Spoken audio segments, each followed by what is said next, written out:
Alors qu'est-ce qui se passe dans ma tête quand je touche le plot? Là, c'est toutes les émotions qui rejaillissent d'un seul coup. C'est toutes les émotions qu'on a mis dans une boîte pendant des mois, peut-être même avant la course.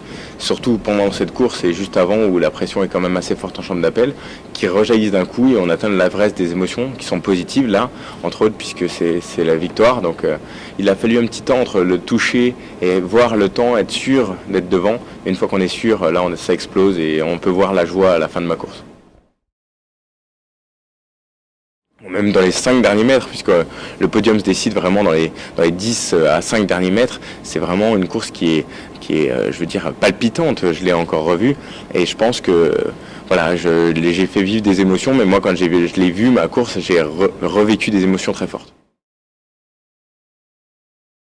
Cette victoire a un prix, c'est des heures d'entraînement, de sacrifice aussi parfois, de joie aussi, mais de difficultés.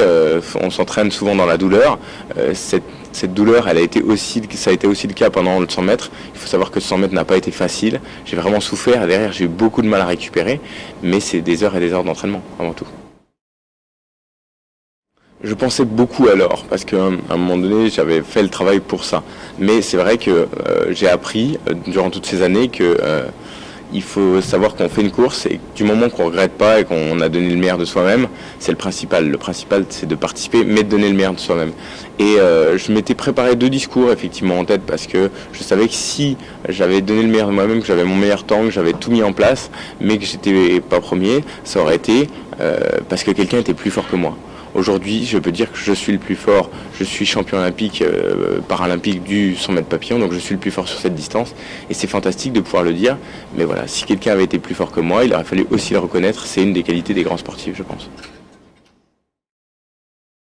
Donc, je suis un sportif comme les autres. Après, j'ai une façon de nager différente. J'ai une façon de faire différente. Mais aujourd'hui, tous les sportifs pourraient nager avec un bras et se mettre un bras dans le dos. C'est juste que je le fais différemment, mais c'est parce que j'ai pas le choix, mais il faut savoir que je fais le même nombre d'entraînements, j'ai la même envie, et au final, quand on en discute tous ensemble, ces sportifs ne comprennent pas pourquoi il y a tant de différences, alors qu'ils font la même chose que nous, et ils ont envie eux-mêmes de faire passer des messages très, très importants pour les jeunes sportifs.